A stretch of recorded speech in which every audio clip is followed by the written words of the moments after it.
L'école de Gaston Coutet, 1898. Il avait 19 ans quand il a écrit.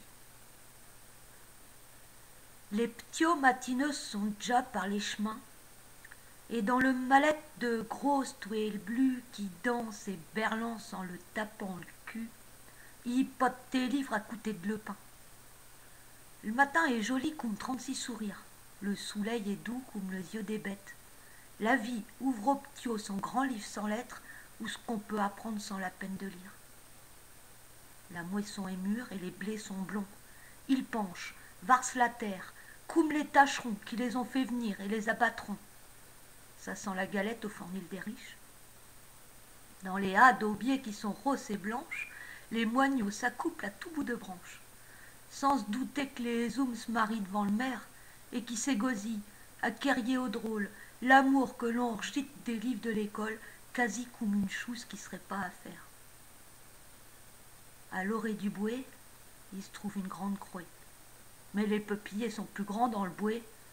Ah, les pauvres tiottes livres que ce des mallettes, sont seulement pas foutus de vous entrer en tête. Et dans ce ticket-là, il y a quoi s'emplir le cœur? Et à s'emplir le cœur, on deviendrait des zooms ou méchants ou bons, n'importe bien comme, mais vrai.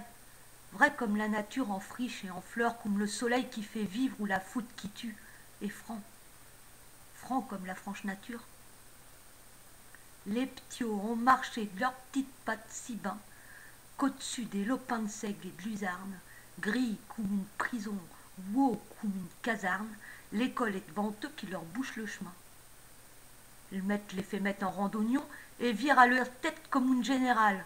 En retenue celui-là, c'est qui pivote mal. Ça, c'est pour le cougner au métier de troufion. On rentre dans la classe où ce qu'il n'y a plus de bon Dieu, on l'a remplacé par la République.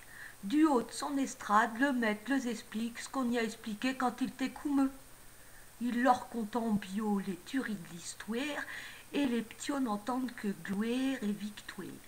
Il dit que le travail c'est la liberté, que le peuple est souverain puisqu'il peut voter, que les lois qu'instrumentent nous bons députés sont respectables et à respecter, qu'il faut payer l'impôt. Oh monsieur, j'ai envie. Non, parce que cela vous arrive trop souvent. Il veut par là montrer aux enfants qu'il y a des règles pour tout, même pour la vessie, et qu'il faut les suivre déjà, drette l'école. Il rabat les fortes têtes d'une calotte, il verse son angle sur les fraîches menottes, et menteux, fouéreux, aux sortus de ses bancs, les ptios ne sont plus bons qu'à ce qui les attend. Ça fera des conscrits les jours de revision, traînant leurs drapios par tous les bordels, des soldats affoutent aux goules des canons pour si peu que les grous aillent de la querelle.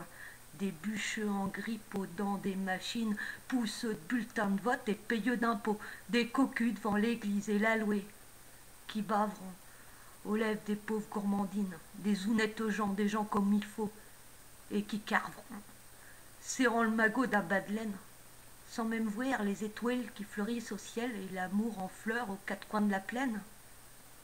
Lui, viemeute d'école au fin bout de ses jours, aura les cheveux blancs d'un déclin d'âge pur. Il sera ensarré de l'estime tout le bourg et touchera les rentes du gouvernement. Le viemeute d'école ne sera pourtant qu'un grand malfaiseux devant la nature.